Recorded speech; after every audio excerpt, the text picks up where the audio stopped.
강지원은 서울 강남의 최고급 이탈리안 레스토랑 라스텔라의 벨벳 의자에 앉아 자신이 지금 무슨 짓을 하고 있는지 자문했다. 섬세한 크리스털 잔에 담긴 스파클링 워터가 그녀의 지루함을 비웃듯 반짝였다.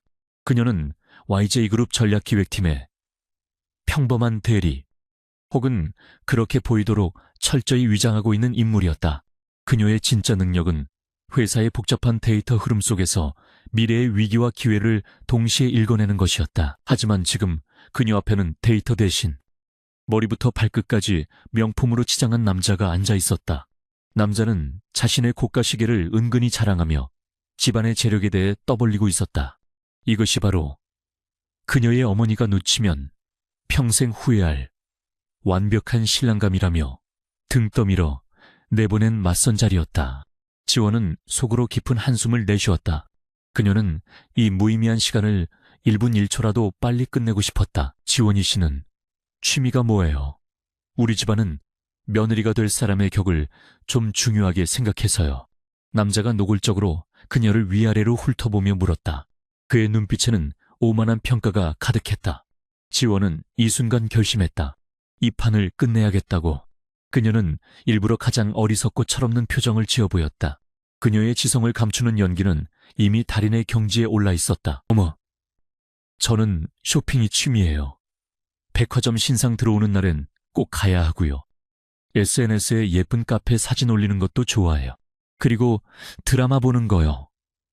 요즘 나오는 아이돌 그룹 멤버 이름 외우는 것도 재밌고요. 지원은 일부러 옥타브를 높인 목소리로 제잘거렸다. 그녀의 눈은 생각 없는 사람처럼 반짝이도록 계산되었다. 남자의 미간이 미세하게 좁혀지는 것을 그녀는 놓치지 않았다. 남자는 마른 기침을 한 번 하더니 화제를 돌리려 애썼다. 아, 그러시군요. 저는 주로 요트나 승마를 즐깁니다만 YJ그룹이면 꽤 큰 회사긴 한데 전략기획팀은 많이 바쁜가요? 사실 여자는 너무 바쁘면 곤란해서요. 그는 대놓고 무시하는 투였다. 지원은 이 완벽한 모욕을 기회로 삼았다. 그녀는 테이블 위에 물잔을 집으려다 일부러 손을 헛디뎌 물을 쏟았다. 차가운 물이 하얀 테이블 보위로 순식간에 퍼져나갔고 몇 방울이 남자의 비싼 바지 위로 튀었다. 어머나 어떡해. 죄송해요. 제가 원래 좀 이렇게 칠칠 맞아요. 손에 힘이 없어서. 호호. 지원은 과장되게 웃으며 냅킨으로 테이블을 대충 닦는 신용을 했다. 그녀의 연기는 완벽했고 남자의 표정은 이제 노골적인 경멸로 바뀌어 있었다. 남자는 냅킨으로 바지를 털어내며 혐오스러운 표정을 숨기지 않았다. 괜찮습니다. 그런데 지원이 씨, 혹시 평소에도 물건을 잘 떨어뜨리시나요? 결혼할 여자가 너무 덤벙대면 좀 곤란한데. 그의 목소리는 차가워져 있었다. 지원은 속으로 쾌재를 불렀다. 거의 다 왔다. 이제 마지막 한 방만 남았다. 그녀는 가장 순진무구한 얼굴을 했다. 사실 저희 엄마가 그러시는데 제가 좀 백치미가 있대요. 머리 쓰는 건 너무 어렵고 복잡해서 싫어요. 그냥 남편이 벌어다 주는 돈으로 예쁘게 꾸미고 친구들 만나서 수다 떠는 게 제 꿈이에요. 오빠는 돈 많이 버시죠? 저 평생 놀고 먹게 해주실 수 있으시죠? 지원은 두 손을 턱에 괴고는 남자를 빤히 올려다보았다. 오빠라는 단어에 방점을 찍었다. 남자의 얼굴이 불그락푸르락 변했다. 그는 자리에서 벌떡 일어났다. 이런 무례한. 당신 지금 나를 뭘로 보고 이런 소리를 하는 겁니까? 시간이 아깝군. 그는 웨이터를 불러 계산서를 요구할 생각도 하지 않고 그대로 레스토랑을 성큼성큼 빠져나갔다. 지원은 그가 완전히 시야에서 사라질 때까지 방금 전에 그 바보 같은 미소를 유지하고 있었다. 남자가 사라지자마자 지원의 얼굴에서 모든 표정이 사라졌다. 그녀는 냅킨으로 자신이 쏟은 물을 침착하게 닦아냈다.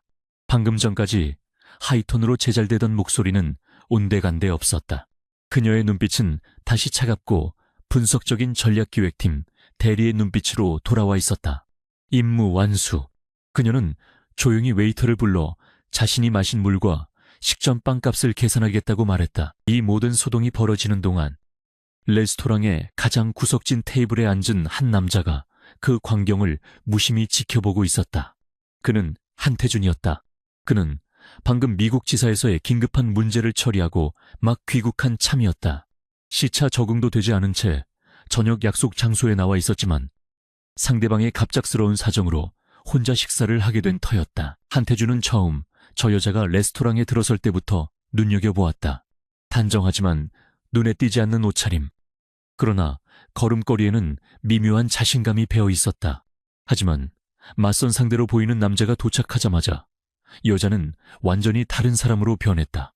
목소리 톤, 제스처, 심지어 눈빛까지 저급한 연극이라고 하기에는 너무나도 치밀했다. 그는 여자가 일부러 물을 쏟는 장면을 정확히 목격했다.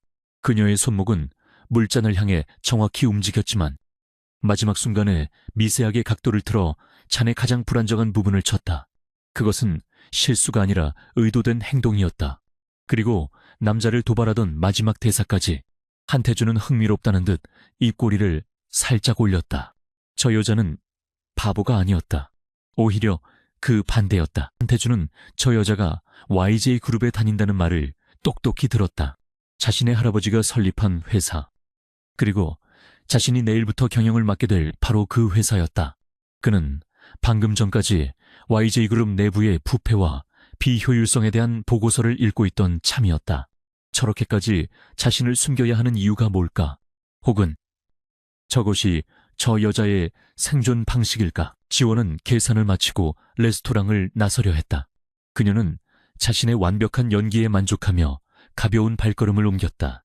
그때 그녀는 자신을 향한 시선을 느꼈다.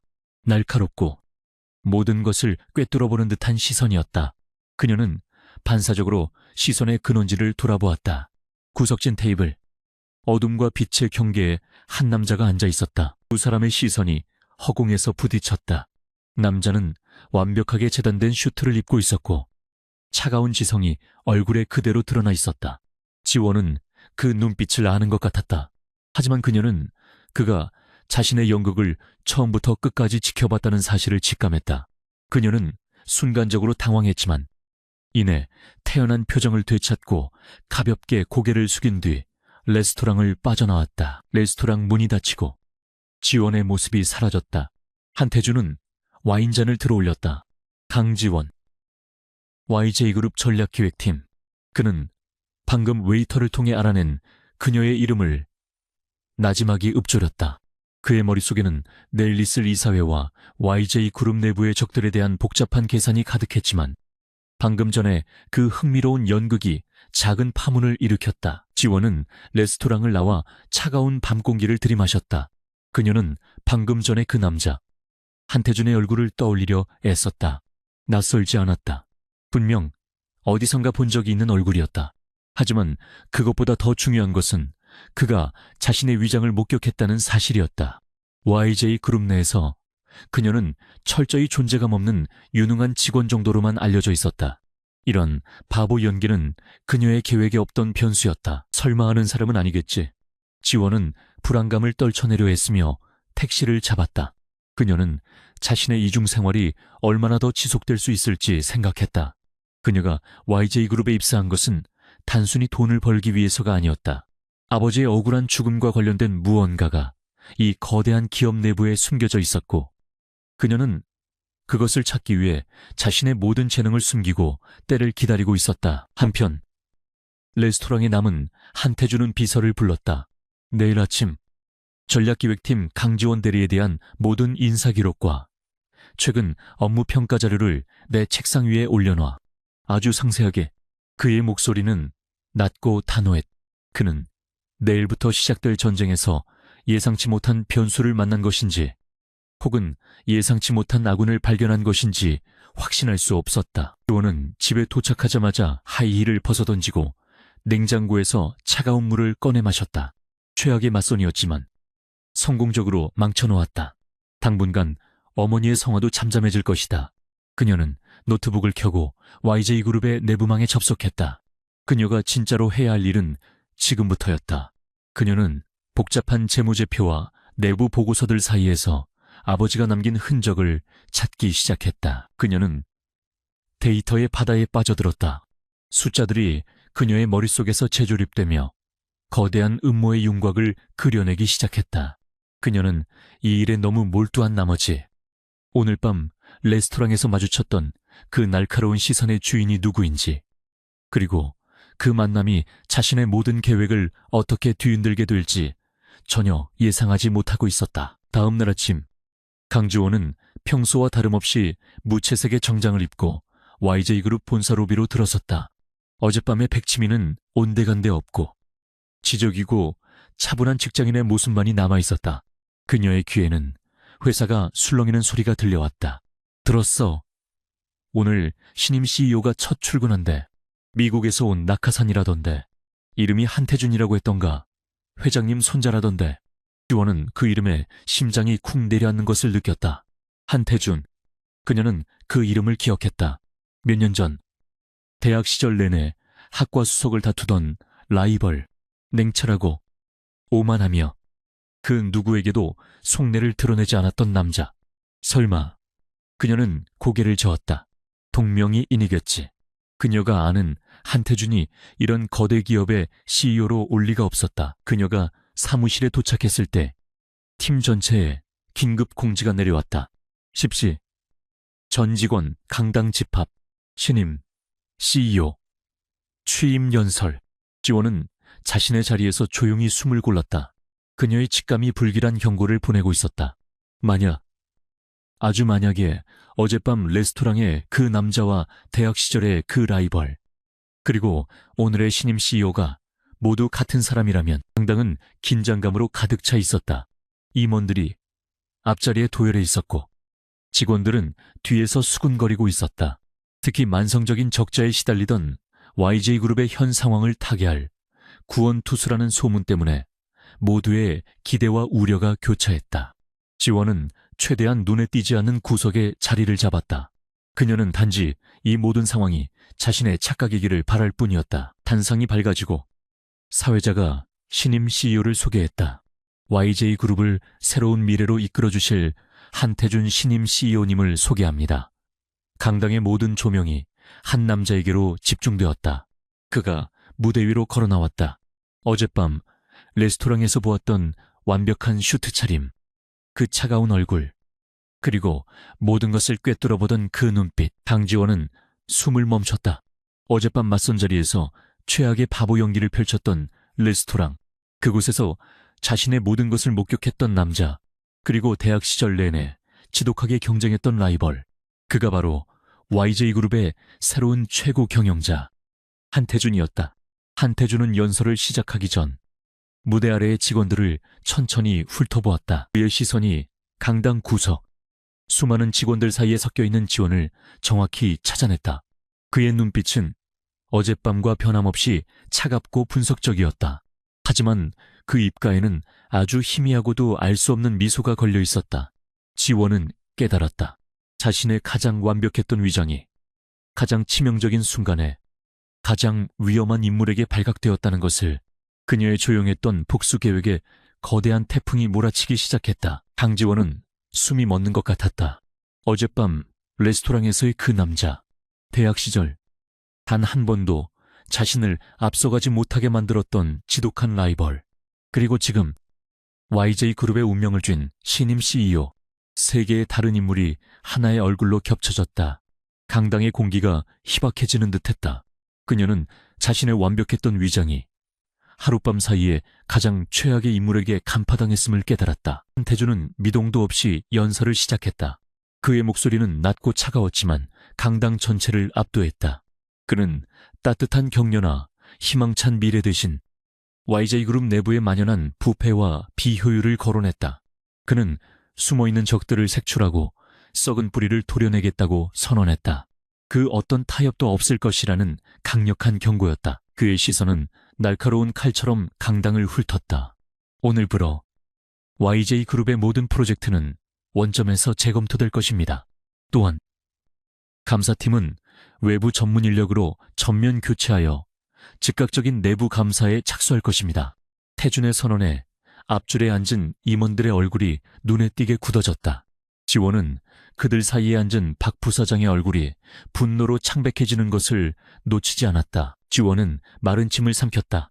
저것이 한태준이었다. 대학 시절에도 그는 목표를 위해서라면 그 어떤 것도 감수하는 냉철한 전략가였다. 그의 연설은 단순한 취임사가 아니었다. 그것은 YJ그룹 내부에 숨어있는 부패 세력, 어쩌면 아버지를 죽음으로 몰고 간 바로 그 세력을 향한 선전포고였다.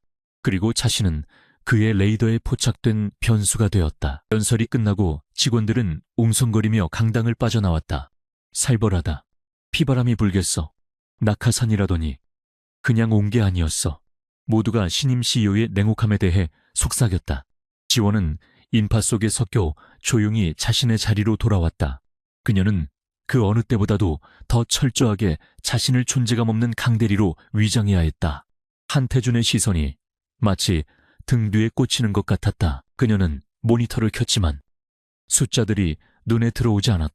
아버지의 억울한 죽음에 대한 진실을 파헤치기 위한 그녀의 비밀스러운 조사는 이제 거대한 암초에 부딪혔다. 한태준은 그녀가 예상했던 그 어떤 변수보다도 위험했다. 그는 그녀의 바보 연기를 보았고 대학 시절에 천재 강지원을 기억하고 있었다. 이 두 개의 모순된 정보는 그의 의심을 사기에 충분했다. 그녀는 대학 시절의 한태준을 떠올렸다. 그는 언제나 한 발 앞서 생각했고 상대의 허점을 정확히 파고들었다. 두 사람은 말없이 서로를 경쟁 상대로 인정했다. 그는 그녀의 지적 능력을 정확히 알고 있는 유일한 사람이었다. 그렇기에 어젯밤의 바보 연기는 그에게 통하지 않을 것이다. 오히려 최악의 악수가 되어버렸. 한편 최상층 CEO 집무실에서 한태준은 어젯밤 비서에게 지시했던 서류를 검토하고 있었다. 강지원, 전략기획팀 대리, 입사 3년차, 업무 평가 중상, 대인관계 원만 하나 눈에 띄지 않음. 서류 속의 평범한 직원과 어젯밤에 천박할 정도로 과장된 여자, 그리고 대학 시절의 날카로운 라이벌. 세 인물은 도저히 하나로 합쳐지지 않았다. 그는 즉시 인사과를 통해 그녀의 대학 성적표와 졸업 논문을 확인했다. 혁신적 재무 분석 모델을 통한 기업 리스크 예측. 그의 기억이 맞았다. 그녀의 논문은 학계에서도 주목받을 만큼 뛰어났다. 그런 인재가 YJ그룹에서 3년간 이토록 평범하게, 아니, 의도적으로 자신의 능력을 숨기며 지냈다는 말인가. 태준의 의심은 확신으로 변해갔다. 그녀는 YJ그룹에서 무언가를 숨기고 있었다. 그가 어젯밤의 연극을 떠올렸다. 그것은 단순히 맞선을 망치기 위한 행동이 아니었다. 그것은 자신을 완벽하게 무해한 존재로 포장하려는 자의 치밀한 계산이었다. 그렇다면 그녀는 이 회사의 부패와 관련이 있는 것일까? 아니면 그것을 피하기 위해 숨어 있는 것일까? 그는 책상 위에 또 다른 보고서를 집어들었다. 전략기획팀에서 올린 최근 분기별 매출 데이터 분석 보고서였다. 태준은 미국에서부터 YJ그룹의 내부 데이터를 분석해왔다. 그는 보고서를 몇 장 넘기다 말고 한 곳에 시선을 고정했다. 3분기 동남아시아 법인의 매출 데이터가 통째로 누락되어 있었다. 너무나 깔끔하게 사라져 있어서 오히려 의도적인 삭제임을 광고하는 듯했다. 그는 이 보고서의 실무 작성자가 강지원임을 확인했다. 이것은 우연이 아니었다. 그는 결심했다. 그녀를 직접 만나야 했다. 그녀가 연기하는가면 뒤에 진짜 얼굴을 확인해야 했다. 그는 인터폰을 눌러 전략기획팀장을 호출했다. 그의 목소리는 차가웠다. 팀장, 최근 분기별 매출 데이터 분석 보고서 검토했습니다. 심각한 오류가 보이는군요. 팀장은 당황하며 변명하려 했지만 태준은 말을 끊었다. 이 보고서, 실무자가 누구였습니까? 팀장은 떨리는 목소리로 대답했다. 그건 강지원 대리가 실무를 담당했습니다만 제가 최종 검토를 태준은 기다렸다는 듯 명령했다. 강지원 대리, 지금 당장 원본 데이터와 분석 자료 전부 가지고 제 사무실로 올라오라고 하세요. 직접 보고받겠습니다. 전략기획팀장은 전화를 끊고 경악했다. 신임 CEO가 취임 첫날, 그것도 연설이 끝나자마자 일개 대리를 직접 호출하다니. 사무실 전체가 순식간에 술렁이기 시작했다. 강지원의 이름이 처음으로 모두의 입에 오르내렸다. 팀장이 창백한 얼굴로 지원에게 다가왔다. 강 대리, 방금 CEO께서 강 대리를 찾으시네. 데이터 원본 가지고 당장 올라가 보게. 지원은 심장이 쿵 내려앉는 것을 느꼈다. 올 것이 왔다. 한태준이 그녀를 시험대에 올리려는 것이다. 그녀는 평범한 대리의 가면을 써야 할지, 아니면 그의 의도를 역이용해야 할지 짧은 순간 고민했다. 하지만 그녀는 이미 답을 알고 있었다. 한태준 앞에서는 그 어떤 연기도 통하지 않을 것이다. 그녀는 애써 태어난 표정을 유지하며 자료를 챙겼다. 그녀는 임원용 엘리베이터로 향했다. 1층에서 최상층으로 올라가는 그 짧은 시간 동안 그녀의 머릿속은 그 어느 때보다 빠르고 복잡하게 돌아갔다. 그는 무엇을 알고 있을까? 어젯밤의 일 때문일까? 아니면 정말로 보고서의 결함을 발견한 것일까? 아니, 한태준이라면 둘 다일 것이다. 그는 언제나 여러 개의 패를 동시에 쥐고 상대를 몰아붙이는 자였다. 엘리베이터 문이 열리기 직전 지원은 결정을 내렸다. 바보 연기도 천재의 모습도 보여서는 안 된다. 그녀는 평범하지만 열심히 하는 대리의 역할을 수행해야 했다. 그의 질문에 아는 것은 대답하되 그 이상을 드러내지 않는 것이다. 그것이 지금 그녀가 선택할 수 있는 최선의 방어이자 그의 의도를 파악할 유일한 방법이었다. 그녀는 심호흡을 하고 CEO 집무실 문을 향해 걸어갔다. 비서의 안내를 받아 거대한 집무실로 들어섰다. 방은 압도적으로 넓었고 한쪽 벽면 전체가 통유리로 되어 서울의 전경을 내려다보고 있었다. 지원은 그 위압적인 풍경에 잠시 숨을 참았다. 한태준은 그녀를 등진 채 창가에 서서 도시를 바라보고 있었다. 그가 천천히 돌아섰다. 그의 시선이 곧장 그녀에게 향했다. 차갑고 날카로운 시선이었다. 강지원 대리, 그의 낮은 목소리가 사무실의 정적을 깼다. 앉으시죠. 그는 책상 앞 의자를 가리켰다. 레스토랑이나 대학 시절에 대해서는 한마디도 꺼내지 않았다. 그는 책상 위에 놓인 보고서를 툭툭 쳤다. 이 분기별 매출 보고서 강 대리가 직접 작성한 겁니까? 그의 목소리에는 어떤 감정도 실려있지 않았다. 지원은 적당히 긴장한 평범한 대리의 표정으로 고개를 끄덕였다. 네, CEO님, 제가 데이터 취합 및 1차 분석을 담당했습니다. 그녀는 준비해온 자료를 테이블 위에 올려놓았다. 그녀의 손은 미세하게 떨리는 것처럼 보였지만 그것은 완벽하게 계산된 연기였다. 그녀는 그의 다음 수를 기다렸다. 해주는 보고서를 집어들지도 않고 그저 테이블 위를 가리켰다. 3분기 동남아시아법인 매출 데이터가 통째로 누락되어 있군요. 이 정도 규모의 누락을 실무자가 몰랐다는 건 말이 안 되는데 단순한 실수입니까? 아니면 의도적인 누락입니까? 그의 질문은 단도직입적이었다. 피할 곳이 없었다. 지원은 순간 숨을 참았다. 그가 지적한 부분은 단순한 실수가 아니었다. 그것은 박 부사장이 이끄는 세력이 고의로 숨긴 비자금의 흔적. 바로 그녀가 몇 달간 비밀리에 추적해온 핵심 데이터였다.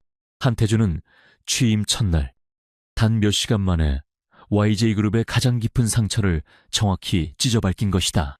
그녀는 애써 침착한 목소리로 준비한 답변을 꺼냈다. 누락 말씀이십니까? 해당 데이터는 동남아 법인 측의 회계 시스템 오류로 집계가 늦어져 4분기 보고서에 합산 반영하기로 상부와 협의된 사항입니다. 이것은 전략기획팀 내부에서 통용되는 공식적인 변명이었고 박 부사장이 만들어낸 거짓 명분이었다. 그녀는 한태준이 이 거짓말을 어떻게 받아칠지 기다렸다. 태준은 희미하게 웃었다. 그 웃음은 얼음장처럼 차가웠다. 시스템 오류. 그가 자신의 모니터를 돌려 지원에게 보여주었다. 화면에는 복잡한 서버로그 기록이 떠 있었다. 내가 방금 확인한 바로는 시스템 오류가 아니라 특정 IP에서 해당 데이터에 대한 접근을 고의로 차단했더군요. 그리고 그 IP는 YJ그룹 내부의 것입니다. 지원의 등줄기에 식은땀이 흘렀다. 그는 단순한 경영자가 아니었다.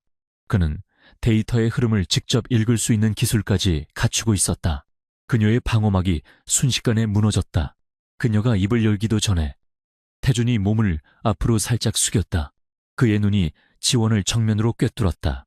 그는 보고서가 아닌 그녀를 보고 있었다. 대학 시절의 강지원이라면 이런 어설픈 변명은 하지 않았을 텐데 YJ그룹의 물이 당신의 그 뛰어난 지성을 무디게 만든 겁니까? 그러는 그의 목소리는 낮고 위험했다. 그는 그녀의 과거를 정확히 언급했다. 이제 더 이상 평범한 대리 연기는 통하지 않았다. 그는 마지막 일격을 가했다. 아니면 어젯밤 레스토랑에서 본 그 모습이 진짜 당신인가 그렇게 머리 쓰는 게 복잡하고 싫어서 이런 중요한 데이터도 그냥 무시해버린 겁니까? 강지원 씨, 그는 대리라는 직함 대신 강지원 씨라고 불렀다. 그것은 공식적인 상하관계를 넘어선 두 사람 사이의 지독한 재회의 시작이었다. 한태준의 마지막 말은 강지원의 심장을 얼어붙게 만들었다. 머리 쓰는 게 복잡하고 싫어서 이런 중요한 데이터도 그냥 무시해버린 겁니까? 강지원 씨, 어젯밤에 광대극과 대학 시절에 치열했던 경쟁. 그는 그녀의 가장 상반된 두 모습을 정확히 꿰뚫고 있었다. CEO 집무실의 차가운 공기가 그녀의 폐부를 찌르는 듯했다. 그녀는 더 이상 평범한 대리 연기를 지속할 수 없음을 깨달았다. 지원은 천천히 숨을 내쉬었다. 그녀는 적당히 긴장한 듯 보였던 어깨를 폈다. 미세한 변화였지만 그녀의 태도에서 어설픈 연기의 기운이 사라졌다. 그녀는 한태준의 눈을 정면으로 마주보았다. CEO님께서 확인하신 IP 차단 기록이 맞다면 그것은 단순한 시스템 오류가 아닐 것입니다. 그녀의 목소리는 낮고 차분해져 있었다. 어젯밤의 경박함도 방금 전의 불안함도 사라진 본연의 목소리였다. 하지만 해당 데이터에 대한 접근은 제 선에서 결정된 것이 아닙니다. 지원은 말을 이었다. 분기보고서 마감 직전 해당 데이터의 이상 징후를 발견하고 상부에 보고했습니다. 하지만 해외 법인의 민감한 회계 자료는 관례상 최종 집계본만 사용한다는 지시를 받았습니다. 제가 접근한 서버로그는 제 권한 밖의 일이었습니다. 그녀는 거짓과 진실을 정교하게 섞었다. 그녀가 이상 징후를 발견한 것은 사실이었지만 보고한 적은 없었다. 그녀는 이 책임을 교묘하게 상부, 즉 박 부사장 라인으로 떠넘겼다. 한태준의 눈이 가늘어졌. 그녀의 대답은 그의 예상을 벗어났다. 그녀는 자신의 무능함을 인정하지도 그렇다고 그에게 반항하지도 않았다. 대신 YJ그룹 내부의 구조적인 문제를 정확히 짚어냈다. 관례라는 이름으로 자행되는 불법적인 데이터 통제. 그녀는 자신이 그 사실을 인지하고 있었음을 시인한 것이다. 관례라. 태준이 나직이 읊조렸다. 그는 그녀가 이 거대한 부패의 사슬을 알고 있으면서도 살아남기 위해 침묵을 선택했음을 간파했다. 그는 더 이상 어젯밤의 일이나 대학 시절을 언급하지 않았다. 그것은 이미 목적을 달성했다. 그녀의 가면을 벗겨내는 것.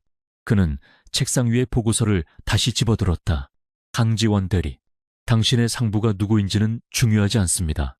중요한 것은 이 보고서가 쓰레기라는 사실입니다. 그는 보고서를 그녀 앞에 테이블로 밀어냈다. YJ그룹은 이런 쓰레기 데이터에 기반해 경영 판단을 해왔고 그 결과가 지금의 부패입니다. 그의 시선이 다시 지원에게 고정되었다. 나는 당신이 대학 시절에 어떤 논문을 썼는지 기억합니다. 그 정도의 분석력을 가진 사람이 이런 관례 뒤에 숨어 있다는 건 개인적인 직무유기이거나 혹은 더 큰 무언가를 감추고 있다는 뜻이겠죠. 그는 일어섰. 일단 오늘은 돌아가 보시죠. 하지만 명심하세요. YJ그룹에 더 이상 관례는 없을 겁니다. 지원은 집무실을 나왔다. 등은 식은땀으로 축축했지만 머리는 차갑게 식어 있었다. 그는 그녀를 시험했고 그녀는 그 시험에서 살아남았지만 동시에 더 큰 올가미에 걸려들었다. 한태준은 그녀가 알고 있다는 것을 알게 되었다. 이제 그녀는 존재감 없는 대리로 숨어 지낼 수 없게 되었다. 그는 그녀를 이용하든 혹은 제거하든 반드시 어떤 식으로든 활용할 것이다. 태준의 취임 첫날은 피바람으로 시작되었다.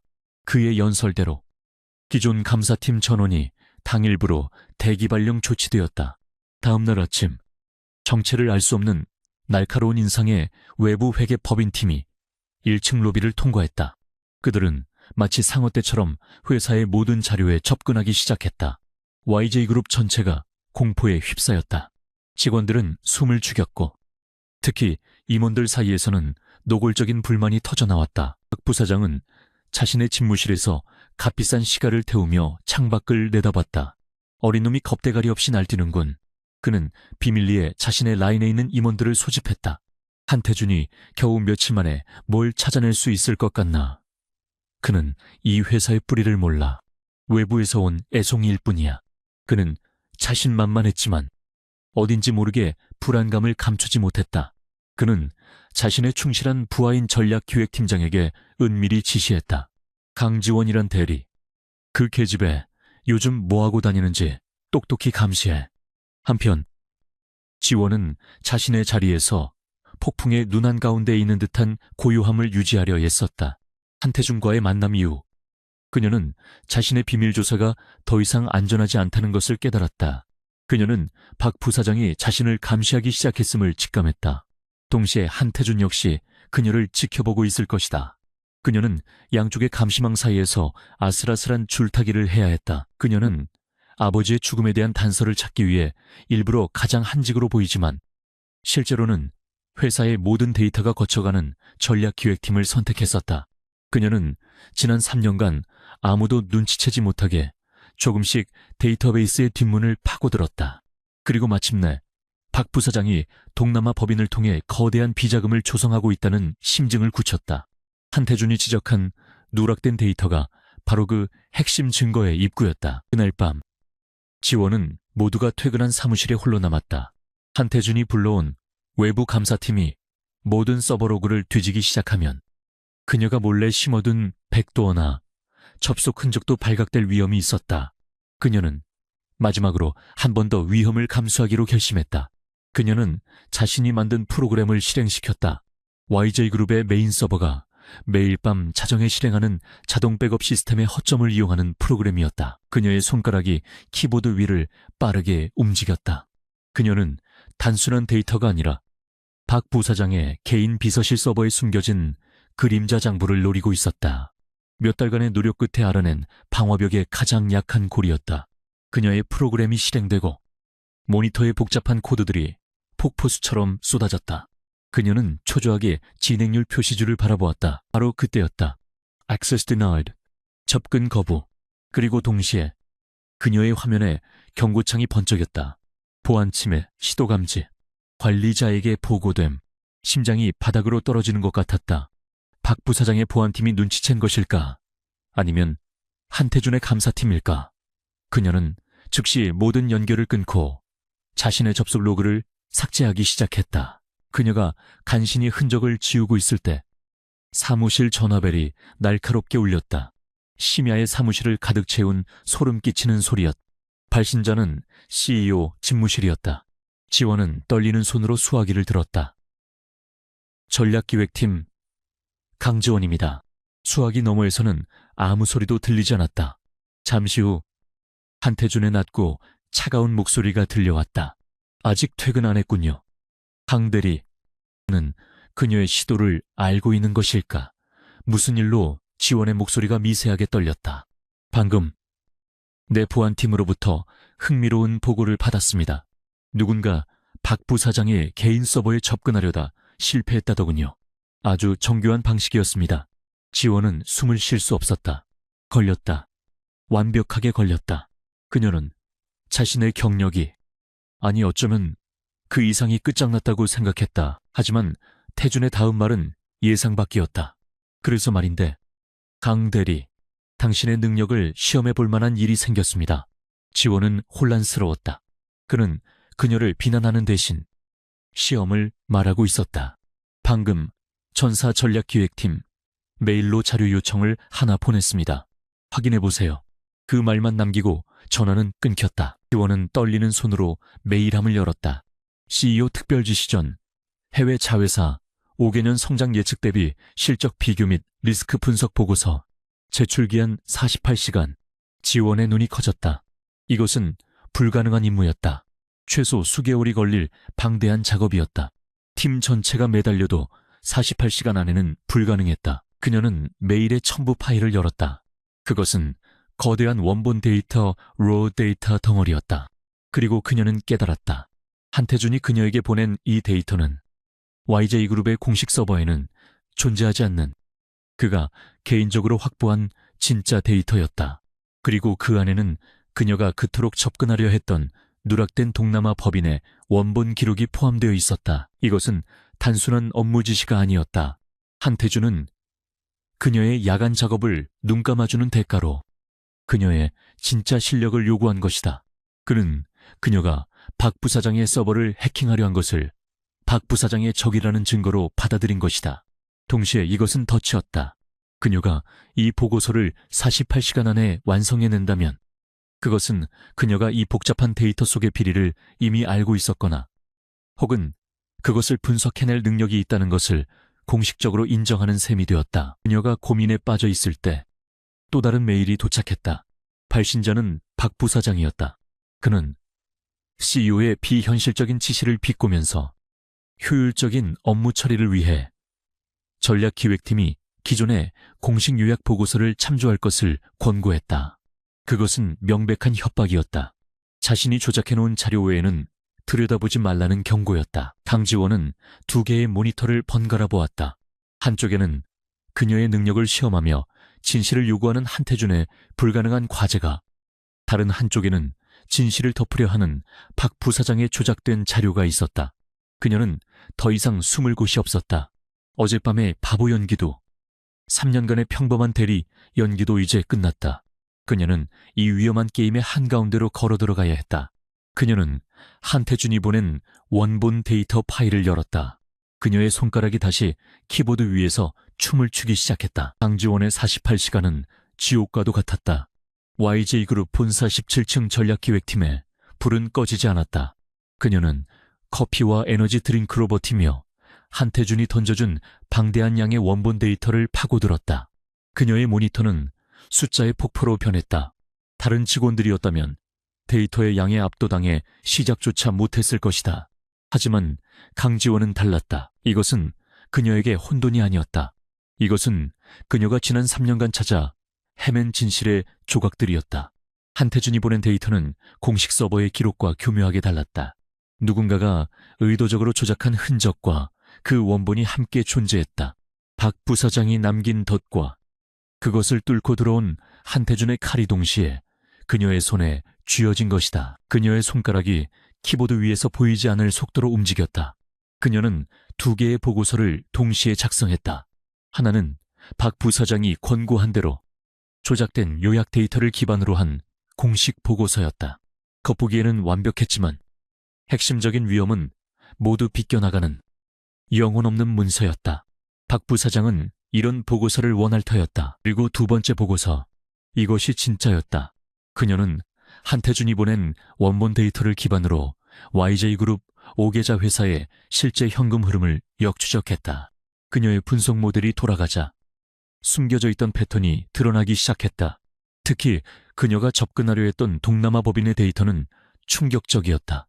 그것은 단순한 비자금 조성이 아니었다. 그녀는 동남아 법인이 유령 컨설팅 회사들과 수백억 원대의 거짓 용역 계약을 맺은 것을 발견했다. 그 돈은 여러 차례의 세탁을 거쳐 다시 박 부사장의 측근들이 소유한 국내 페이퍼 컴퍼니로 흘러 들어오고 있었다. 회사의 돈이 밖으로 나갔다가 다시 내부의 암세포를 키우는 자금으로 쓰이고 있었던 것이다. 48시간이 거의 다 되었을 때 지원은 2개의 USB를 손에 쥐었다. 하나는 복종을 의미하는 붉은색 USB였고 다른 하나는 진실을 의미하는 검은색 USB였다. 그녀는 며칠 동안 잠을 자지 못해 눈이 퀭했지만 그 눈빛만큼은 대학 시절 한태준과 논쟁을 벌이던 그 천재 강지원의 눈빛으로 돌아와 있었다. 그녀는 더 이상 망설이지 않았다. 평범한 대리라는 가면은 어차피 한태준 앞에서 무용지물이 되었다. 그렇다면 이 불가능한 과제를 완수한 지금이 자신의 패를 보여줄 최적의 타이밍이었다. 그녀는 자리에서 일어나 CEO 집무실로 향하는 엘리베이터에 망설임 없이 몸을 실었다.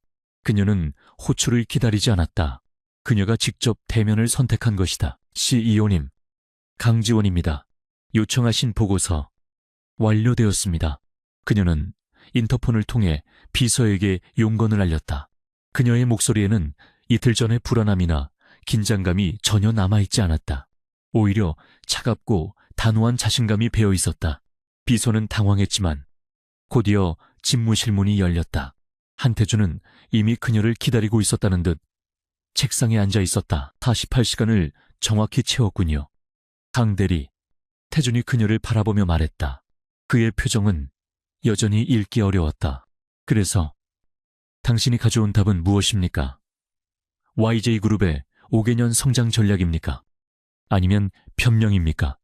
그는 그녀가 불가능한 과제 앞에서 무너졌을 가능성도 염두에 두고 있었다. 지원은 그의 책상으로 다가갔다.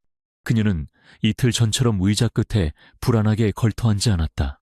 그녀는 당당하게 서서 먼저 붉은색 USB를 테이블 위에 올려놓았다. 이것은 박 부사장님의 권고와 공식 데이터를 기반으로 작성한 보고서입니다. 아마 팀장님을 통해 올라올 공식적인 답안일 겁니다. 한태준의 눈썹이 살짝 올라갔다. 그리고 그는 그녀의 손에 들린 검은색 USB를 놓치지 않았다. 지원은 검은색 USB를 그의 바로 앞에 놓았다. 그리고 이것은 CEO님께서 저에게 직접 주신 원본 데이터를 기반으로 작성한 진실입니다. 그녀의 목소리에 힘이 실렸다. 어느 것을 보시겠습니까? 그것은 질문이 아니었다. 도발에 가까웠다. 한태준은 몇 초간 그녀를 말없이 응시했다. 어젯밤 맞선 자리의 백치미, 이틀 전의 불안한 대리, 그리고 지금 눈앞에 오만한 전략가. 그는 마침내 이 모든 조각이 하나로 맞춰지는 것을 느꼈다. 그는 검은색 USB를 집어들어 자신의 개인용 노트북에 꽂았다. 보여주시죠. 강 대리가 발견한 진실을. 지원은 기다렸다는 듯 노트북 옆에 섰다. 그녀는 더 이상 CEO의 지시를 기다리는 부하 직원이 아니었다. 그녀는 브리핑을 시작했다. CEO님께서 주신 5개년 데이터의 핵심은 성장이 아니었습니다. 누수였습니다. 그녀는 화면에 그래프와 복잡한 도표들을 띄웠다. 그녀의 설명은 빠르고 정확하며 가차없었다. 공식 보고서 상으로는 동남아 법인이 3년간 15%의 꾸준한 성장을 이룬 것으로 되어 있습니다. 하지만 원본 데이터는 다릅니다. 실제 매출은 정체 상태이며 보고된 이익의 대부분은 기타 수익으로 잡힌 유령 컨설팅 비용에서 발생했습니다. 그녀는 자금의 흐름을 시각화한 도표를 가리켰다. 박 부사장은 싱가포르에 4개의 페이퍼 컴퍼니를 운영하며 YJ그룹의 자금을 컨설팅 비용 명목으로 빼돌렸습니다. 이 자금은 다시 홍콩을 거쳐 국내로 유입되며 이 과정에서 막대한 손실이 발생한 것처럼 회계를 조작했습니다. 이것이 지난 3년간 전략기획팀이 그토록 찾아 헤맸지만 찾지 못했던 누락된 데이터의 실체입니다. 한태준은 스크린에서 눈을 떼지 못했다. 그녀의 분석은 그가 예상했던 것보다 훨씬 더 깊고 치명적이었다. 그녀는 단 48시간 만에 YJ그룹의 가장 깊은 환부를 정확하게 도려낸 것이다. 이것은 단순한 데이터 분석 능력이 아니었다. 이 정도의 통찰력은 이 문제의 본질을 오래전부터 알고 있지 않고서는 불가능했다. 그는 화면을 끄고 의자에 깊숙이 몸을 기댔다. 그는 지원을 바라보았다. 강지원 씨, 당신은 이 사실을 언제부터 알고 있었습니까? 그의 목소리는 낮게 가라앉아 있었다. 이것은 더 이상 시험이 아니었다. 신문에 가까웠다. 이 정도의 분석은 48시간 만에 나올 수 없습니다.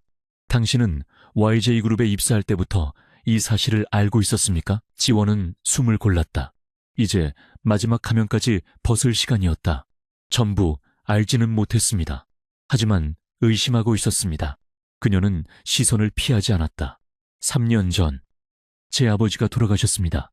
YJ그룹 전략기획실의 전임 실장이셨죠. 한태준의 눈빛이 흔들렸다. 그는 그 사건을 기억했다. 과도한 업무 스트레스로 인한 자살로 종결되었던 사건이었다. 아버지는 자살하지 않으셨습니다.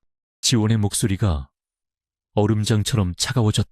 아버지는 이 비자금의 실체를 거의 다 파헤치셨고 내부 고발을 준비하시다 살해당하셨습니다. 박 부사장에게. 그녀의 목소리는 떨리지 않았다. 그것은 3년간 억눌러온 분노와 확신이었다. 저는 그 증거를 찾기 위해 YJ그룹에 입사했습니다.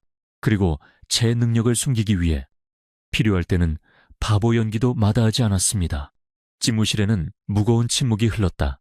어젯밤 맞선 자리의 연극이 이제야 완벽하게 이해되었다. 그것은 사회적 압박을 피하기 위한 유의가 아니라 거대한 적을 속이기 위한 처절한 생존 전략이었던 것이다. 한태준은 자신이 YJ그룹에 오기 전부터 이 거대한 빌딩 안에서 홀로 전쟁을 치르고 있던 한 명의 병사를 발견했음을 깨달았다. 그는 자리에서 일어났다. 강지원 씨, 당신의 보고서는 내가 본 그 어떤 보고서보다도 완벽합니다.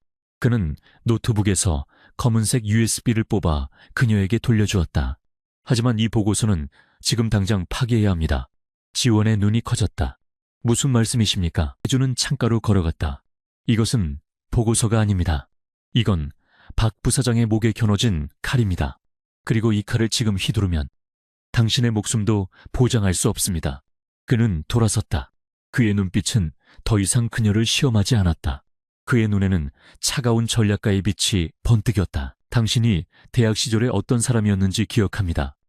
강지원, 당신은 언제나 내 앞을 가로막던 유일한 경쟁자였지. 그의 입가에 희미한 미소가 어렸다. 나는 YJ그룹의 적을 처리하기 위해 이곳에 왔습니다. 그리고 방금 깨달았습니다. 나에게 필요한 것은 평범한 직원이 아니라 당신 같은 파트너라는 것을. 는 그녀에게 손을 내밀지 않았다. 대신 그는 자신의 책상 위에 있던 또 다른 보안 USB를 집어들었다. 이 안에는 내가 미국에서부터 조사한 박 부사장의 해외 계좌 내역이 들어있습니다. 당신의 내부 자료와 나의 외부 자료가 합쳐지면 우리는 그를 무너뜨릴 완벽한 그림을 그릴 수 있을 겁니다. 강지원은 그가 내민 USB를 바라보았다. 이것은 단순한 정보 공유가 아니었다. 이것은 위험한 동맹의 시작이었다. 제가 왜 CEO님을 믿어야 합니까? 그녀가 물었다. 당신도 YJ그룹의 일원입니다.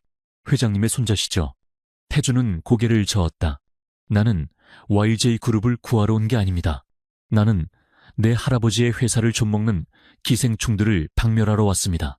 당신은 아버지의 복수를 원하고 나는 나의 정의를 실현합니다. 우리의 목표는 같습니다. 강지원 씨. 그는 USB를 그녀의 손에 쥐어주었다. 화면은 벗겨졌습니다. 이제 진짜 전쟁을 시작할 시간입니다. 한태준의 제안은 강지원의 3년간의 고독한 복수 계획을 송두리째 흔들었다. 그녀는 그의 손에 들린 USB를 바라보았다.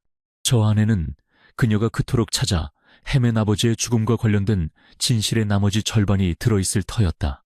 하지만 동시에 그것은 YJ그룹의 절대 권력자인 박 부사장에게 정면으로 맞서는 위험천만한 전쟁의 초대장이었다. 그녀가 이 손을 잡는 순간 더 이상 평범한 대리라는 가면 뒤에 숨을 곳은 없었다. 제가 이 USB를 받는 순간 저는 CEO님의 공범이 되는 겁니다. 실패하면 저는 아버지와 같은 길을 걷게 되겠죠. 지원은 감정 없는 목소리로 말했다. 그것은 두려움의 표현이 아니라 거래의 조건을 확인하는 전략가의 발언이었다. 그녀는 이미 한태준의 눈빛에서 그가 자신과 같은 종류의 인간임을 알아보았다. 목표를 위해서는 모든 것을 거는 부류. 한태준은 고개를 끄덕였다. 맞습니다.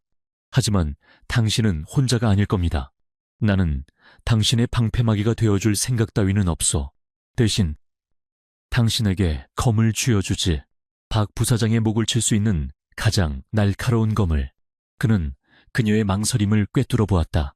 강지원 씨, 당신의 아버지는 박 부사장의 관례 때문에 돌아가셨소. 이제 그 관례를 깨부술 때가 되지 않았습니까? 지원은 더 이상 망설이지 않았다. 그녀는 태준의 손에서 USB를 단호하게 받아들었다. 차가운 금속의 감촉이 그녀의 손바닥을 파고들었다. 좋습니다. CEO님의 파트너가 되겠습니다. 제가 무엇을 하면 됩니까? 그녀의 눈빛은 복수심을 넘어 거대한 적을 사냥하려는 사냥꾼의 눈빛으로 변해 있었다. 다음날 아침 YJ그룹 전체 인트라넷에 한 장의 인사발령 공고가 떴다. 전략기획팀 강지원 대리, 금일부로 CEO 직속 비서실 산하, 신설, 기업 전략 분석, 태스크포스, TF, 팀장으로 발령. 직급은 대리에서 과장대우로 2단계나 파격적으로 승진해 있었다. 하지만 태스크포스라는 이름은 모호했다. 실체도 권한도 불분명한 자리였다. 사무실은 이 예상치 못한 인사에 발칵 뒤집혔다. 강 대리가 그 조용하던 사람이 신임 CEO의 눈에 띄었다더니 완전 로켓 승진이네. 무슨 TF 들어본 적도 없는데 그냥 CEO 곁에 두려는 거 아냐. 수군거림 속에는 시기와 질투 그리고 의아함이 섞여 있었다. 이것이 바로 한태준이 노린 효과였다. 박 부사장은 자신의 집무실에서 이 소식을 보고받고 코웃음을 쳤다. 고작 대리 하나를 자기 옆에 둔다고 애송이 녀석. 인재를 보는 눈이라고는 없군. 그는 자신의 신복인 전략기획팀장에게 전화를 걸었다. 강지원이라는 그 계집. CEO 옆에서 뭘 하는지 눈에 불을 켜고 감시해. 아마 내부 정보를 빼내려는 스파이로 쓰려는 모양인데 어설프기 짝이 없군. 부사장의 오만함은 한태준의 완벽한 계산 속에 있었다. 그는 강지원을 스파이 정도로만 인식했다. 자신을 위협할 전략가가 아니라 관리해야 할 정보원으로 격하한 것이다. 강지원의 새로운 자리는 CEO 비서실 안쪽에 작은 독립된 사무실이었다. 겉보기에는 CEO의 개인 업무를 돕는 비서처럼 보였다. 아무도 그녀가 그곳에서 YJ그룹의 심장부를 해부하고 있다는 사실을 몰랐다. 그날 밤 모든 직원이 퇴근한 자정, 강지원의 사무실은 한태준의 개인 집무실과 내부 문으로 연결되어 있었다. 두 사람은 CEO 집무실 안쪽, 외부에서는 존재조차 알 수 없는 작은 보안 회의실에 마주 앉았다. 방은 완벽하게 방음 처리되어 있었고 모든 통신은 한태준이 미국에서 가져온 독립된 보안 서버를 통해서만 이루어졌다. 이곳이 그들의 진짜 전쟁 본부였다. 이것이 당신 아버지가 마지막으로 남긴 파일입니다. 태준이 자신의 노트북 화면을 가리켰다. 그가 준 USB 안에는 지원이 그토록 찾아 헤맨 아버지의 마지막 보고서 초안이 들어있었다. 아버지는 박 부사장의 비자금 흐름을 거의 다 추적했지만 그 자금이 최종적으로 어디로 향하는지는 밝혀내지 못하고 살해당했다. 지원은 아버지의 흔적을 보며 잠시 눈을 감았다. 하지만 슬픔에 잠길 시간은 없었다. 그녀는 자신이 분석한 내부 자료와 태준이 가져온 외부 계좌 내역, 그리고 아버지의 마지막 기록을 하나의 거대한 데이터베이스로 통합하기 시작했다. 박 부사장의 자금 세탁 루트는 제가 파악한 것보다 훨씬 더 정교합니다. 그는 동남아 법인뿐만 아니라 유럽 지사까지 이용하고 있었습니다. 태준이 즉각 반문했다. 유럽 지사는 클린합니다. 내가 미국에서 몇 번이나 확인했소. 그의 목소리는 단호했다. 아닙니다. 표면적으로는 그렇죠. 지원의 손가락이 키보드를 두드렸다. 하지만 여기 독일 법인의 R&D 비용을 보십시오. 매년 12%씩 정확하게 증가하고 있습니다. 이것은 정상적인 연구 개발비가 아닙니다. 누군가 의도적으로 설정한 규칙입니다. 그녀는 태준의 해외 계좌 내역과 독일 법인의 R&D 지급 내역을 교차 분석했다. 퍼즐 조각이 맞춰지기 시작했다. 독일 법인의 연구 용역비는 스위스의 한 신탁 계좌로 흘러 들어갑니다.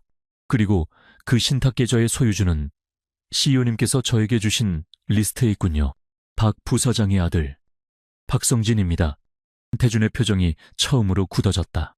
그가 확보한 해외 계좌 리스트는 박 부사장의 차명 계좌들이었다.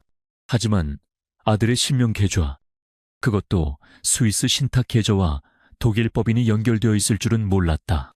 이것은 강지원의 내부 데이터 분석력과 그의 외부 정보가 합쳐져야만 비로소 드러나는 진실이었다. 박 부사장은 단순한 횡령을 넘어 회사의 R&D 자금을 이용해 아들에게 편법으로 경영권을 승계할 자금을 대주고 있었던 겁니다.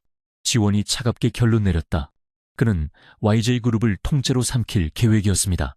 제 아버지는 이 승계 계획의 핵심 증거를 잡으려다 제거당한 것입니다. 이제 모든 것이 분명해졌다. 그들의 적은 단순한 부패한 임원이 아니었다. YJ그룹 자체를 집어삼키려는 거대한 괴물이었다. 한태준은 지원을 바라보았다. 그녀는 더 이상 복수심에 불타는 유가족이 아니었다.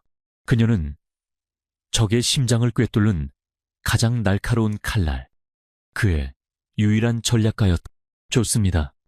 강 과장, 이제 우리가 할 일은 명확해졌군요. 그는 대리가 아닌 강 과장이라고 불렀다.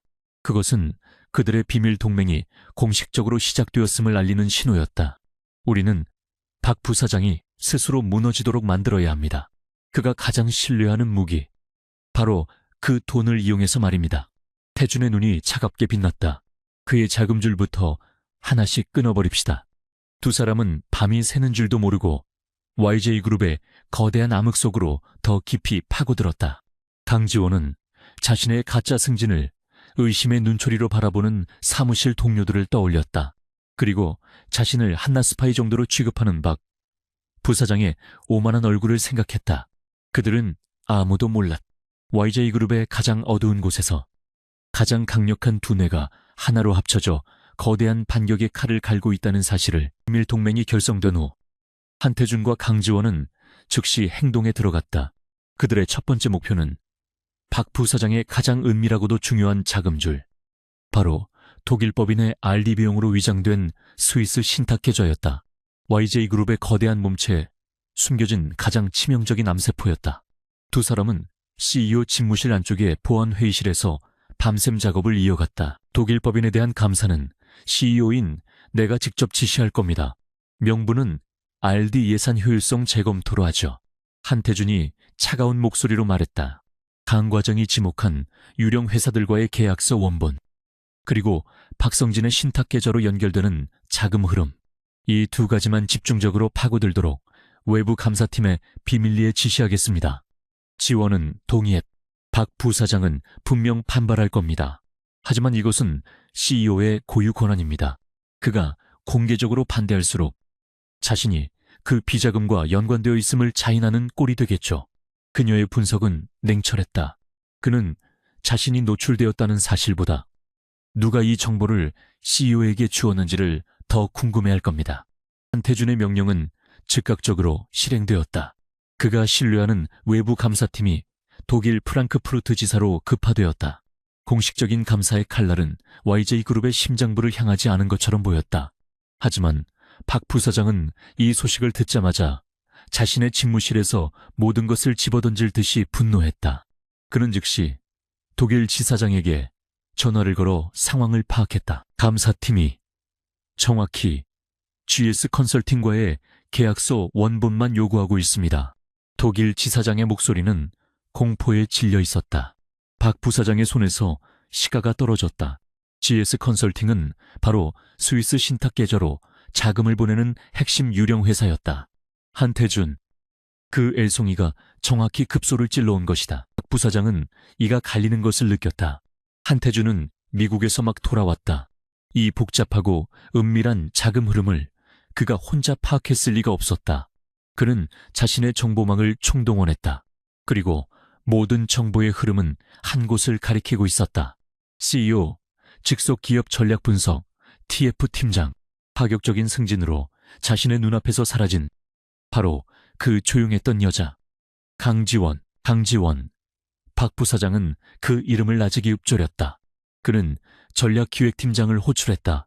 그 계집이 전략기획팀에 있을 때 무슨 자료에 접근했는지 전부 보고해. 그는 여전히 강지원이 이 모든 것을 계획한 전략가라고는 상상하지 못했다. 그녀가 우연히 무언가를 발견했고 그것을 한태준에게 바쳐 승진을 얻어낸 운 좋은 스파이라고 생각했다. 하지만 그 운 좋은 스파이가 지금 자신의 가장 중요한 돈줄을 위협하고 있었다. 박 부사장은 오만했지만 위기 앞에서는 잔인할 정도로 신속했다. 그는 독일 법인의 비자금 흐름을 즉시 중단시키고 다른 루트를 찾는 동시에 이 위협의 근원을 제거하기로 결심했다. 한태준의 신임을 받는 그 여자를 공개적으로 처형해야 했다. 애송이, CEO가 자신의 사람을 잘못 골랐다는 것을 이 사회 전체에 보여줘야겠어. 박 부사장은 자신의 충성스러운 내부 보안팀장과 전략기획팀장을 비밀리에 불렀다. 강지원을 제거한다. 다시는 이 회사에 발도 못 붙이게. 아주 추악한 방식으로 그의 눈은 살기로 번뜩였다. 그는 한태준이 자신에게 준 모욕을 그의 칼이 된 여자를 부러뜨림으로써 되갚아줄 생각이었다. 며칠 후 YJ그룹은 평온해 보였다. 독일 법인의 감사는 정기적인 경영 진단으로 포장되어 내부적으로 조용히 진행되었다. 강지원은 자신의 새로운 사무실에서 태준과 함께 독일에서 실시간으로 넘어오는 감사 자료를 분석하며 박 부사장의 자금주를 압박하고 있었다. 그녀는 박 부사장이 이대로 당하고만 있지 않을 것이라 예상했지만 그 반격이 그토록 빠르고 치명적일 줄은 몰랐다. 날 오후 YJ그룹의 주가가 실시간으로 폭락하기 시작했다. 그 어떤 예고도 없었다. 언론사 속보가 동시에 터져나왔다. 속보 YJ그룹 차세대 디스플레이 핵심 기술 중국 경쟁사로 유출 정황 내부 스파이 소행 의혹 사무실 전체가 얼어붙었다. 이것은 단순한 비자금 스캔들과는 차원이 다른 회사의 존립을 위협하는 초대형 악재였다. 한태준은 즉시 긴급 임원회의를 소집했다. 강지원도 CEO 직속 TF팀장 자격으로 회의에 참석했다. 무거운 침묵이 흐르는 회의실. 모든 임원이 모인 자리에서 박 부사장이 평소의 오만한 미소 대신 비통한 표정으로 입을 열었다. 그의 연기는 완벽했다. CEO님, 회사가 창립 이래 최악의 위기에 봉착했습니다. 그는 내부 보안팀장을 앞으로 불렀다. 보안팀의 조사 결과 유출된 핵심 기술 자료는 우리 내부 서버에서 경쟁사의 서버로 직접 전송된 것으로 확인되었습니다. 보안팀장이 떨리는 목소리로 보고했다. 회의실의 공기가 찢어질 듯 팽팽해졌다. 박 부사장이 결정타를 날렸다. 그리고 그 유출이 이루어진 IP는 YJ그룹 내 최고 보안 등급을 가진 단 하나의 계정이었습니다. 바로 불과 일주일 전 신설된 기업 전략 분석 TF의 서버입니다. 모든 시선이 단 한 사람, 회의실 구석에 앉아있던 강지원에게로 향했다. 그녀는 이 상황을 예상하지 못했다. 이것은 그녀의 예상을 뛰어넘는 너무나 정교하게 짜인 함정이었다. 지원은 차갑게 침착함을 유지하려 했었지만 온몸에 피가 빠져나가는 것 같았다. 그녀는 그제야 깨달았다. 박 부사장이 독일법인의 감사에 대응하지 않고 조용했던 이유를 그는 더 큰 한방을 준비하고 있었던 것이다. 그는 YJ그룹의 핵심 기술을 실제로 유출시키는 위험까지 감수하며 이 판을 짰다. 그녀가 입을 열기도 전에 그녀의 옛 상사였던 전략기획팀장이 결정적인 증거라며 서류 뭉치를 테이블 위에 던졌다. 이것은 강지원 과장의 개인 계좌 내역입니다. 그가 떨리는 목소리로 외쳤다. 기술 유출이 발생한 시점과 거의 동시에 홍콩의 정체불명 계좌로부터 거액의 현금이 강 과장의 차명 계좌로 입금된 사실을 확인했습니다. 완벽한 조작이었다. 존재하지도 않는 차명 계좌. 그리고 그녀의 서버에서 실행된 데이터 전송. 박 부사장은 강지원이 CEO의 직속 라인이라는 점을 역이용했다. 그녀의 파격 승진은 이제 스파이 활동을 위한 대가로 둔갑해버렸다.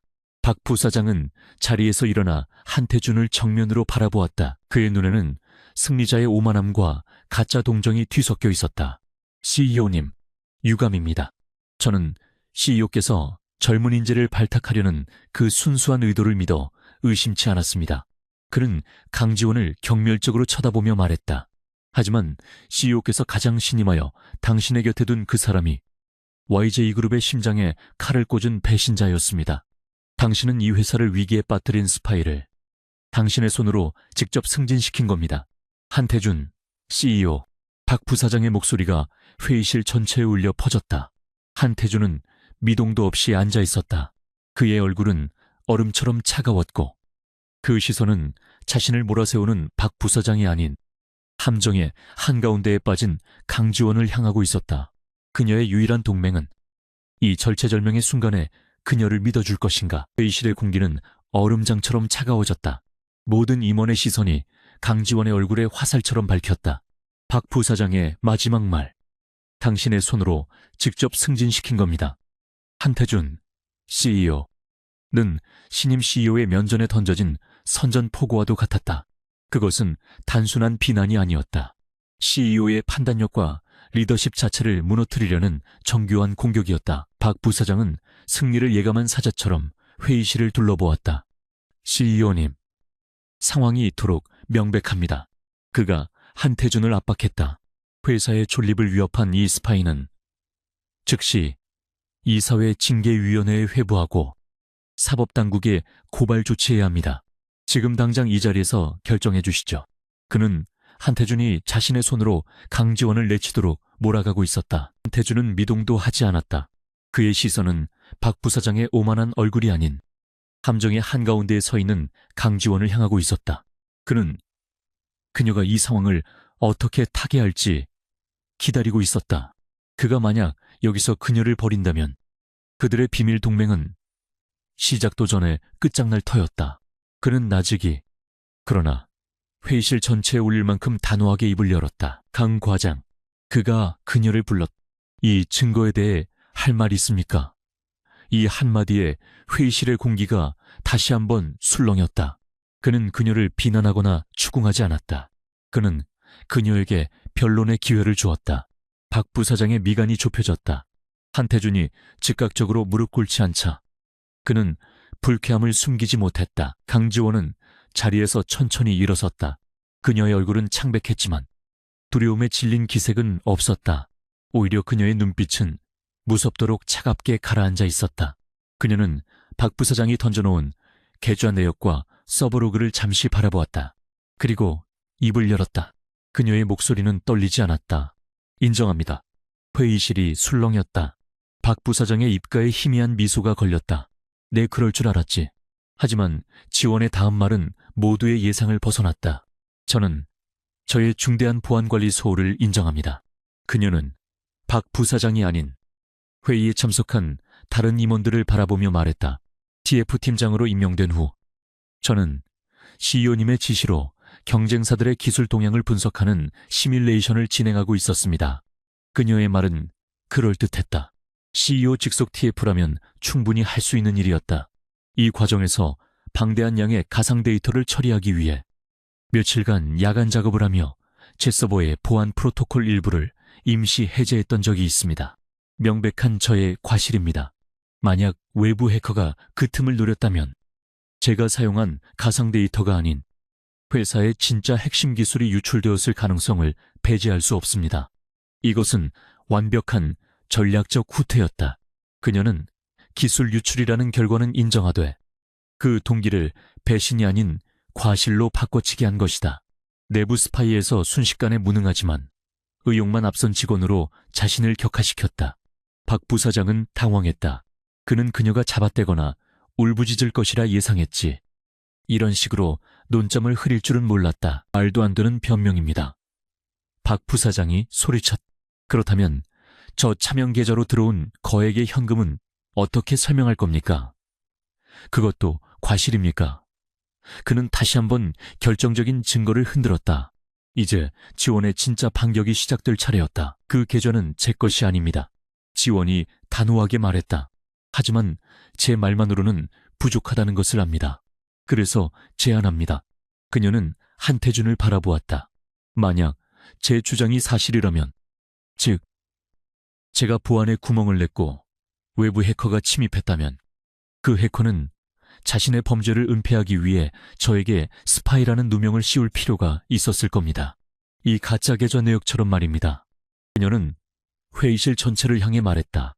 저는 이 모든 의혹을 명명백백히 밝히기 위해 CEO님께 두 가지 사항에 대한 특별감사를 공식적으로 요청합니다. 그녀의 목소리에 힘이 실렸다. 첫째, 저 홍콩 계좌의 실체를 밝혀주십시오. 자금의 출처와 최종 소유주를 역추적하는 국제공조사법 감사를 요청합니다. 박 부사장은 속으로 코웃음을 쳤다. 어차피 유령 계좌였다. 추적해봤자 꼬리가 잡힐 리 없었다. 좋습니다. 계속해보시죠. 그가 오만하게 말했다. 둘째, 지원의 눈이 박 부사장 옆에 서 있던 내부 보안팀장을 향했다. 제 TF 서버에 대한 전면적인 디지털 포렌식을 요청합니다. 저의 과실로 인한 외부 침입 흔적뿐만 아니라 혹시 모를 내부의 비인가 접근 로그까지 전부 확인해야 합니다.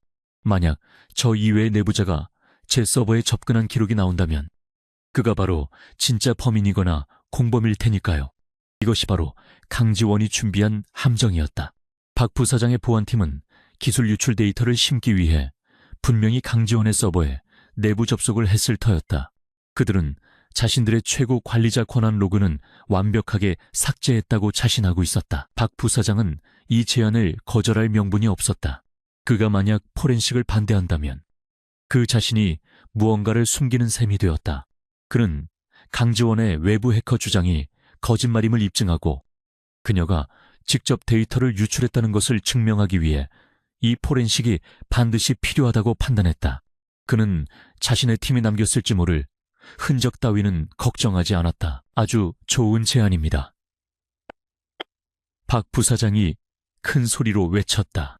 강 과장의 그 뻔뻔한 과실 주장이 거짓임을 입증하기 위해서라도 당장 그 포렌식을 실시해야 합니다. CEO님, 뭐 하십니까? 당장 승인하시죠. 그는 한태준을 다시 몰아세웠다. 자신이 판 함정에 재물이 스스로 걸어 들어왔다고 확신했다. 그때까지 침묵을 지키던 한태준이 입을 열었다. 그의 목소리는 차가웠다. 좋습니다. 박 부사장님의 강력한 요청과 강 과장의 결백 주장을 받아들여 즉시 특별감사 및 디지털 포렌식을 승인합니다. 그는 자리에서 일어났다. 단, 이 감사의 공정성을 위해 YJ그룹 내부 보안팀은 이 건에서 완전히 배제합니다. 제가 미국에서 직접 계약한 세계 최고 수준의 독립 포렌식 기관에 이 감사를 일임하겠습니다. 박 부사장의 얼굴이 순간 굳었다. 내부 보안팀이 아닌 외부 기관하지만 그는 이미 화살을 쏘았다. 물론입니다. 저희는 숨길 것이 없습니다. 그가 애써 태연하게 외쳤다. 지원이 마지막 쐐기를 박았다. 그리고 한 가지만 더 요청드립니다. 그녀가 내부 보안팀장을 노려보았다. 포렌식 감사의 범위에는 제 서버 로그뿐만 아니라 지난 48시간 동안 내부 보안팀의 관리자 권한 애드민 프리빌리지 사용 로그 전체가 포함되어야 합니다. 혹시 모를 내부자의 증거 인멸 시도를 막기 위해서입니다. 보안팀장의 얼굴이 하얗게 질렸다. 관리자 권한 로그는 일반적인 접속 기록과 달리 시스템의 가장 깊숙한 곳에 암호화되어 저장되며 오직 박 부사장 라인의 극소수만이 접근할 수 있었다. 그들은 강지원의 서버에 침입할 때 바로 그 권한을 사용했다. 박 부사장은 그 미묘한 표정 변화를 눈치채지 못했다. 그는 자신의 승리를 확신하고 있었다. 그렇게 하시죠. 회의가 끝났다. 박 부사장은 승리감에 도취되어 자신의 사무실로 돌아갔다. 그는 강지원이 자신의 목에 스스로 밧줄을 걸었다고 생각했다. 한태준은 모든 임원이 보는 앞에서 자신의 사람 하나 지키지 못하고 외부 감사에 떠밀린 무능한 CEO로 빛을 터였다. 그날 밤 다시 CEO 집무실 안쪽 보안 회의실에 모인 한태준과 강지원. 태준은 무거운 표정으로 입을 열었다. 위험한 도박이었어. 강 과장, 박 부사장의 보안팀이 정말로 그런 치명적인 흔적을 남겼다고 확신하는 겁니까? 지원은 지친 기색 없이 노트북을 켰다. 그들은 흔적을 남기지 않았습니다. 그들은 자신들의 권한을 사용했죠. 그녀가 화면에 YJ그룹 서버의 복잡한 구조도를 띄웠다. YJ그룹의 모든 서버에는 슈퍼관리자 로그라는 것이 존재합니다.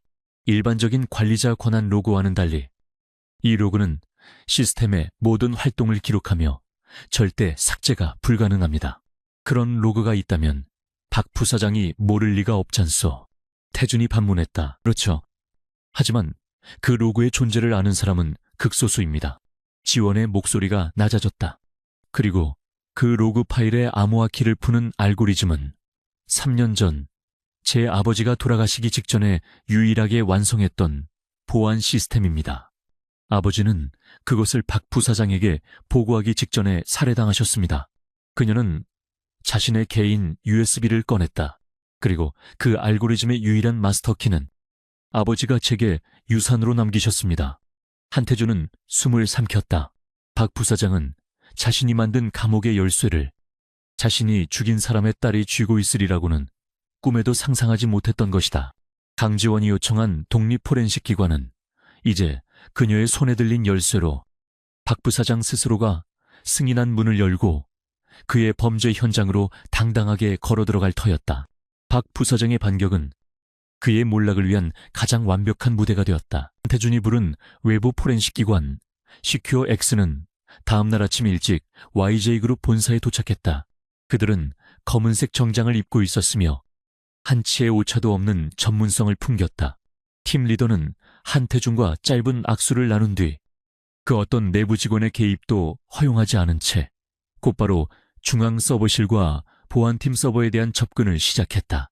박 부사장의 내부 보안팀은 자신들의 영역이 외부인에게 점령당하는 것을 불쾌한 표정으로 지켜봐야 했다. 박 부사장은 자신의 집무실에서 이 모든 상황을 보고받으며 여유롭게 웃고 있었다. 한태준이 쇼를 하는군. 저런다고 뭐가 나올 것 같아. 그는 자신의 보안팀장이 완벽하게 흔적을 지웠다고 확신했다. 강지원이 제안한 포렌식은 그녀 자신의 무덤을 파는 행위가 될 터였다. 그는 오히려 이 사회가 열릴 날을 기대하고 있었다. CEO가 데려온 외부 업체가 아무것도 찾아내지 못한다면 그것은 한태준의 무능함을 입증하는 또 하나의 증거가 될 터였다. 그 시각 CEO 집무실 안쪽의 보안회의실, 강지원은 CQX의 팀 리더와 한태준 앞에 앉아 있었다. 이곳은 외부와 완벽히 차단된 그들만의 작전 본부였다. 팀장님, 지금부터 일반적인 포렌식 절차로는 접근할 수 없는 영역을 보여드리겠습니다. 지원이 자신의 개인 USB를 노트북에 연결했다. YJ그룹의 메인프레임에는 하데스 로그, 헤이디스 로그라 불리는 이중 보안 시스템이 존재합니다. 시큐어 X 팀장의 눈이 빛났다. 그는 업계 최고였지만 그런 시스템은 들어본 적이 없었다. 그것은 3년 전 강 실장님께서 마지막으로 설계하신 시스템 관리자조차 접근할 수 없는 불변의 기록 보관소입니다. 모든 관리자 권한의 시도와 실행을 기록하며 삭제가 불가능합니다. 지원은 아버지의 알고리즘을 화면에 띄웠다. 그리고 이것이 유일한 마스터키입니다. 한태준은 시큐어 X 팀장에게 고개를 끄덕였다. 이 키를 이용해 지난 48시간 동안 박 부사장의 보안팀이 사용한 모든 슈퍼관리자 권한의 로그를 역추적해 주십시오. 강지원 과정의 서버에 접근한 흔적뿐만 아니라 그들이 그 흔적을 지우기 위해 무엇을 시도했는지까지 찾아내야 합니다. 팀장은 짧게 대답했다. 알겠습니다. 시간이 지옥처럼 느리게 흘러갔다. 강지원과 한태준은 초조하게 결과를 기다렸다. 박 부사장의 함정은 너무나 완벽해서 만약 아버지의 마스터키가 작동하지 않거나 그들이 예상치 못한 방식으로 로그를 우회했다면 모든 것이 끝장이었다. 그들의 운명은 이제 보이지 않는 데이터의 바다에 달려 있었다. 몇 시간 후 시큐어 X 팀장이 보안 회의실로 돌아왔다. 그의 표정은 딱딱하게 굳어 있었다. 찾았습니다. 그가 화면에 로그 파일을 띄웠다. 그것은 타임스탬프가 찍힌 암호화된 명령어의 나열이었다. 박 부사장의 보안팀장은 정확히 어젯밤 2시 14분 슈퍼관리자 권한을 이용해 강 과장님의 TF 서버에 강제로 접근했습니다. 화면에는 충격적인 기록이 이어졌다. 2시 16분 중국 경쟁사 서버로 향하는 가짜기술 유출 데이터 패킷을 생성 및 전송했습니다. 그리고 2시 17분 바로 이 부분입니다. 팀장이 한 줄의 코드를 가리켰다. 그는 자신의 서버 접근 로그와 데이터 전송 로그를 강제 삭제하라는 명령을 실행했습니다. 일반 로그에서는 이 삭제 명령이 성공한 것처럼 보였겠죠. 하지만 하데스 로그는 그 삭제 시도 자체를 기록했습니다. 그것은 완벽한 범죄의 영수증이었다. 박 부사장의 보안팀장이 강지원의 서버에 침입하여 데이터를 심고 그 흔적을 지우려 한 모든 과정이 고스란히 남아있었다. 강지원은 자신의 아버지가 남긴 마지막 선물이 어떻게 자신을 구했는지 깨닫고 잠시 눈을 감았다. 그녀의 아버지는 자신이 만든 감옥의 열쇠를 자신을 죽인 범인을 잡을 수 있도록 딸에게 남겨준 것이다. 하지만 그것이 끝이 아니었다. 바로 그때 한태준의 비서가 긴급 보고를 가지고 들어왔다. CEO님, 홍콩에서 연락이 왔습니다. 태준이 지시했던 또 다른 조사 라인, 즉 강지원에게 누명을 씌우려 했던 가짜 차명 계좌에 대한 자금 추적 결과였다. 또 홍콩의 유령 계좌, 자금의 최종 종착지를 확인했습니다. 비서의 목소리는 떨리고 있었다. 계좌의 실소 유주는 박 부사장의 처남, 즉 박 부사장의 아내의 남동생이었습니다. 태준과 지원의 시선이 허공에서 부딪혔다. 그리고 더 충격적인 것은 그 처남이 현재 YJ그룹의 핵심 기술을 유출받은 것으로 지목된 그 중국 경쟁사의 비상임 이사로 등재되어 있다는 사실입니다. 모든 조각이 맞춰졌다. 보안 회의실의 공기가 얼어붙었다. 이것은 단순한 프레임업이 아니었다. 박 부사장은 강지원에게 누명을 씌우기 위해 실제로 YJ그룹의 핵심 기술 비록 치명적이지는 않은 구형 기술일지라도 신고를 경쟁사에 진짜로 팔아넘긴 것이다. 그는 기술을 유출시켜 중국 경쟁사로부터 막대한 돈을 챙겼다. 그 돈은 처남의 유령 계좌를 통해 세탁되었다. 그리고 그는 그 돈의 일부를 강지원의 차명 계좌로 입금된 것처럼 조작하여 그녀를 스파이로 만들었다. 이 모든 과정에서 그는 YJ그룹에 막대한 손해를 입혔고 그 대가로 사적인 이익을 챙겼으며 동시에 자신의 정적인 한태준과 강지원을 한꺼번에 제거하려 한 것이다. 횡령, 배임, 기술, 유출, 무고. 박 부사장은 자신의 오만함에 취해 상상할 수 있는 모든 범죄를 저질렀다. 한태준은 자신의 책상 위에 놓인 2개의 보고서를 바라보았다. 하나는 박 부사장의 보안팀장이 남긴 디지털 지문이었고 다른 하나는 그의 처남이 남긴 재정적 동기였다. 증거는 차고 넘쳤다. 박 부사장은 지원이 차가운 목소리로 입을 열었다. 자신이 YJ그룹의 왕이라고 생각했겠죠. 회사의 기술을 자신의 쌈짓돈처럼 팔아넘기고 그것을 이용해 마음에 안 드는 사람을 제거하고 그녀의 목소리에는 3년간 묵혀온 분노가 서려 있었다. 태주는 자리에서 일어났다. 그의 얼굴은 분노가 아닌 차가운 결의로 가득 차 있었다. 그는 박 부사장이 자신을 몰아넣었던 임원회의실을 떠올렸다. 그 오만하고 자신만만한 얼굴을. 박 부사장은 무대를 원했어. 태준이 나직이 말했다. 자신이 승리하는 모습을 모든 사람에게 보여주고 싶어 했지. 그는 지원을 바라보았다. 그녀의 눈에는 복수의 불꽃이 타오르고 있었다. 좋습니다. 그렇다면 우리가 그에게 가장 화려한 무대를 선물해 줍시다. 그가 그토록 원하던 YJ그룹의 모든 이사들이 모인 바로 그 자리에서 그는 인터폰을 눌러 비서를 연결했다. 지금 당장 긴급 이사회 소집을 공지하세요. 안건은 핵심 기술 유출 스캔들에 대한 최종 감사 결과 보고입니다. 그의 목소리는 강철처럼 단단했다. 내일 오전 10시 모든 이사, 감사, 그리고 박 부사장도 반드시 참석하라고 전하세요. 단 한 명도 빠짐없이 전화가 끊기고 보안회의실에는 폭풍 전야의 고요함만이 감돌았다. 결정적인 증거는 확보되었다. 이제 마지막 전투의 막이 오르려 하고 있었다. 다음날 오전 10시 YJ그룹 본사 30층의 이사회 회의실에는 얼음장 같은 정적이 감돌았다. 거대한 마호가니 테이블을 중심으로 YJ그룹의 명운을 쥔 이사들이 모두 착석해 있었다. 평소라면 여유로운 담소를 나누었을 그들이었지만 오늘은 그 누구도 쉽게 입을 열지 못했다. 핵심 기술 유출이라는 안건의 무게가 회의실 전체를 짓누르고 있었다. 한태준은 CEO석인 상석에 앉아 차가운 표정으로 서류를 검토하고 있었다. 그의 맞은편 이사들 사이에 앉은 박 부사장은 평소보다 더욱 기세등등해 보였다. 그는 한태준이 소집한 이 긴급이사회가 바로 CEO인 한태준 자신의 무덤이 될 것이라 확신하고 있었다. 그는 자신이 완벽하게 짜놓은 판 위에서 마지막 쇼를 즐길 준비가 되어 있었다. 강지원은 한태준의 바로 옆자리 CEO 직속 TF 팀장 자격으로 배석해 있었다.